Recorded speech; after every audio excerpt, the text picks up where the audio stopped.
বাইরে বাই। ছোটবেলায় বইয়ে পড়তাম, জগজগাজগ ট্রেন চলেছে রাত দুপুরে ওই, ট্রেন চলেছে ট্রেনের বাড়ি কই। তখন থেকে ট্রেনের ভ্রমণের প্রতি গভীর ভালো লাগা কাজ করত।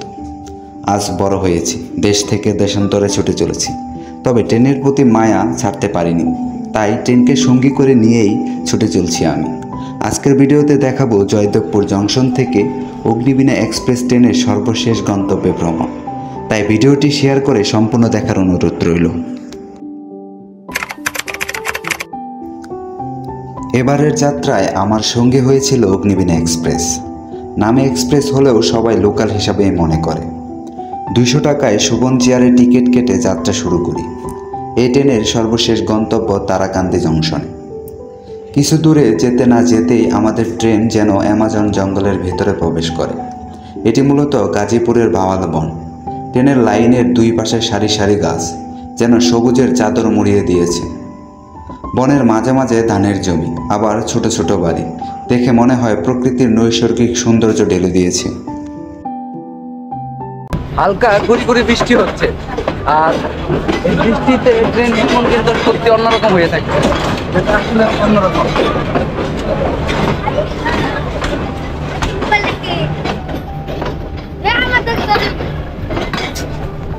সো গাইস, এখন আমি যেখানে দাঁড়িয়ে আছি, এই যে দেখেন, এটা হচ্ছে গফরগাঁও স্টেশন।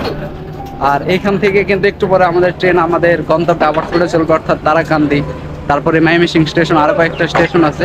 সেই স্টেশন থেকেও কিন্তু আমরা আমাদের যাত্রা শুরু করি। দেখেন, এটা হচ্ছে গফরগাঁও স্টেশন। আর আমরা এই ট্রেনে করে আসলাম। এটা হচ্ছে অগ্নিবীণা এক্সপ্রেস।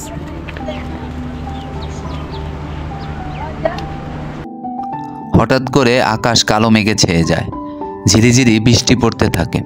বৃষ্টির পানির ছোঁয়ায় প্রকৃতি যেন নতুন রূপে সাজে। বৃষ্টি ভেজে রোমাঞ্চকর ট্রেন ভ্রমণে নিজের ভেতর আলাদা অনুভূতি কাজ করে। দরজার পাশে দাঁড়িয়ে মাঠ ঘাট, ফসলের জমি, গ্রামের পর গ্রাম পাড়ি দিচ্ছি।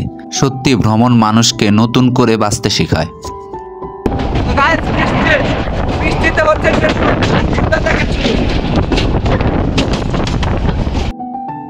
জগজগাজগ ট্রেন মামা বাংলার প্রাকৃতিক অপরূপ নৈসর্গিক সৌন্দর্য পাড়ি দিয়ে ছুটে চলছে গন্তব্যে। প্রকৃতির মায়ায় যেন আশ্রে আছে প্রতিটি কণে কণে। তাই তো আমাদের দেশের প্রাকৃতিক দৃশ্য এক এক সময় এক এক রূপ ধারণ করে, যা দেখার জন্য ভিড় জমায় লক্ষ লক্ষ ভ্রমণ পিপাসুরা। তেমনি নৈসর্গিক অপরূপ সৌন্দর্যের রাজা এদেশের প্রতিটি গ্রাম। প্রতিটি গ্রামের নৈসর্গিক সৌন্দর্য, বৈচিত্র্য, সংস্কৃতি, ভাষা ভিন্ন ভিন্ন, যা আপনাকে অভিজ্ঞতার চরম লেভেলে পৌঁছে দেবে।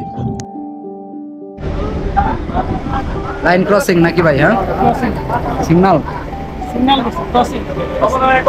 এই ট্রেনের ভেতরে যে সমস্যাগুলো হচ্ছে দেখেন, অপরিষ্কার ফ্যান, আর বিশেষ করে ফ্যান ঘুরতেছে বাট বাতাস নাই। আর ওই ফ্যান ছাড়লে শব্দ করে। ফ্যানটা একটু ছাড়েন তো ভাই, একটু ছাড়েন, ফ্যানটা একটু ছাড়েন। ওই যে সুইচ, পিছনে সুইচ, পিছনে এই যে এটা হচ্ছে সুইচ। দেখেন এইটা ফ্যানটা কিরকম শব্দ করে। এটা হচ্ছে অগ্নিবীণা এক্সপ্রেস ট্রেনে। এক্সপ্রেস ট্রেনের যদি এই অবস্থা থাকে, তাহলে একবার চিন্তা করেন যে লোকাল ট্রেনের কি অবস্থা থাকে। এই যে শব্দটা দেখেন, কি পরিমাণ শব্দ। এটা হচ্ছে কি পরিমাণ শব্দ। আর ওই লেখা দেওয়ার পুরো এইটা মাইন্ডা রাখছে। ওয়াশরুমের পরিবেশ নাই দেখায়, কারণ ওয়াশরুম তো আরো জঘন্য পরিবেশ আছে। তবে আর এটা হচ্ছে আপনার সুবন চেয়ার, না সুবন মনে হয়, এটা হচ্ছে সুবন। আর আমাদের ওই সাইডের গুলো হচ্ছে সুবন চেয়ার।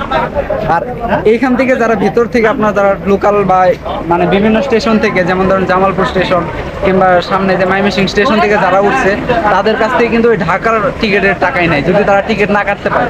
অনেক সময় দেখা যাচ্ছে যে আপনার প্রচুর পরিমাণ জ্যাম থাকে টিকিট কাটার সময়, যেমন এই ভাইয়ের সাথে কিছুক্ষণ আগে ঘটছে। তো ওই ক্ষেত্রে তারা কিন্তু ওই সেম পরিমাণ টাকা নেই। এই জন্য নাশকতা করে, এটাতে বলে নাশকতা। আর মূলত এটার এক ধরনের বাটপারি।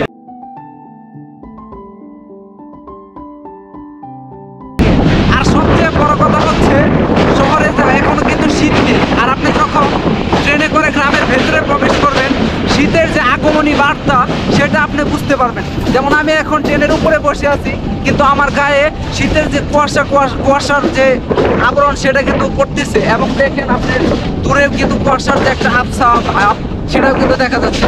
আর গ্রামীণ পরিবেশের ভেতর যখন আপনি এভাবে ট্যুর করবেন, সেই ট্যুরটাও হয়ে উঠবে এক ধরনের অন্যরকম ফিল, সেই ট্যুরটাও হয়ে উঠবে অস্থির। আর আমাদের ট্রেন কিন্তু ছুটে চলেছে গ্রামে এরকম সুন্দর সুন্দর খাবার অনেকগুলো বাড়িঘর, আর ছাদের উপরে আমি জাস্ট অস্থির। যমুনা সেতুতে আপনাদেরকে আমি ছাদের উপর থেকে ভিউ দেখিয়েছিলাম যমুনা সেতুতে, বাট এটাও কিন্তু খারাপ না। এই আজকে যে ভিউটা দেখাচ্ছি এটাও কিন্তু খারাপ না, মোটামুটি ভালো লাগবে এবং আপনাদের। তবে এখানে একটা জিনিস প্রবলেম হচ্ছে, যে দেখেন মানে আপনার তার আছে অনেকগুলো তার, যেটা আমি উপর থেকে ধরতে পারতেছি না এই তারের কারণে।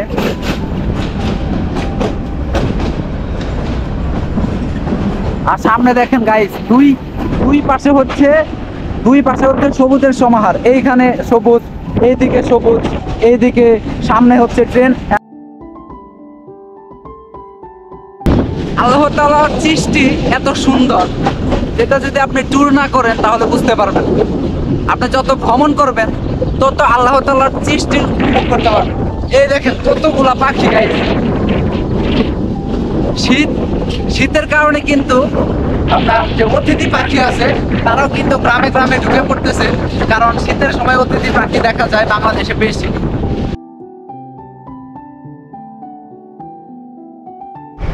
তো গাইস, আমাদের যাত্রা শেষ বলতে গেলে। দীর্ঘ 2-3 ঘন্টা যাত্রার পর আমি নামলাম সরিষাবাড়ি স্টেশন।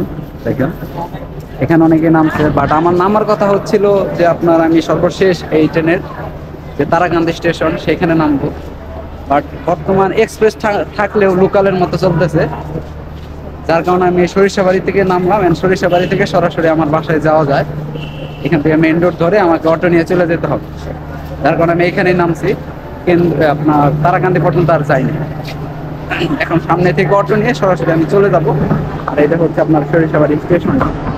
তো গাইস, যদি ভিডিওটা ভালো লেগে থাকে তাহলে অবশ্যই আমার চ্যানেলটাকে লাইক করবেন, কমেন্ট করবেন এন্ড শেয়ার করতে ভুলবেন না। তো দেখা হচ্ছে নেক্সট আরেকটা ভিডিওতে। সে পর্যন্ত ভালো থাকবেন, সুস্থ থাকবেন। খুদা হাফেজ।